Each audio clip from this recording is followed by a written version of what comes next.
સુરતના ચીકુવાડી વિસ્તારમાં નિર્માણાધીન આંગણવાડીનો વિરોધ કરવામાં આવ્યો। વિસ્તારના રહીશોએ આંગણવાડીનો વિરોધ નોંધાવ્યો છે।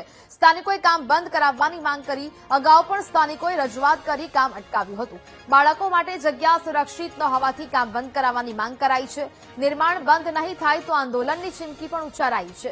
સ્થાનિક કોર્પોરેટરને પણ રજૂઆત કરવામાં આવી હોવાની વિગતો મળી રહી છે।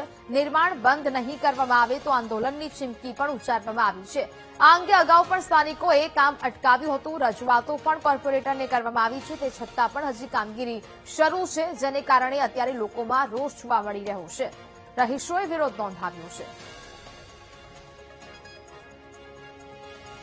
જે ટીપી 20 ઉપર 3 માર્ગીયનો સંગમ થાય છે તેના પોઈન્ટ ઉપર આંગણવાડીનું જે બાંધકામ ચાલુ છે, અગાઉ 4/6/2024 રોજ આ કામ અટકાવેલા અને ત્યારે અમે લેખિત અને મૌખિક કમિશનરશ્રી, મેયરશ્રી બધાને અને કોર્પોરેટરો અને અમારા ધારાસભ્યને રજૂઆત કરતા આ કામ અટકાવેલ હતું, પરંતુ આજે ફરી વખત ચાલુ કરવામાં આવેલું છે તેનો સખત વિરોધ કરીએ છીએ, કેમ કે આ જગ્યા જે છે તે આમ પબ્લિકના બાળકો માટે બિલકુલ સુરક્ષિત નથી અને અહીંયા આંગણવાડીની કોઈ જરૂરિયાત ન હોય। સરકારશ્રીના પૈસાનો દુરુપયોગ થાય એવું લાગે છે અને સરકારશ્રીને કાયમ માટે મેન્ટેનન્સ ચાલુ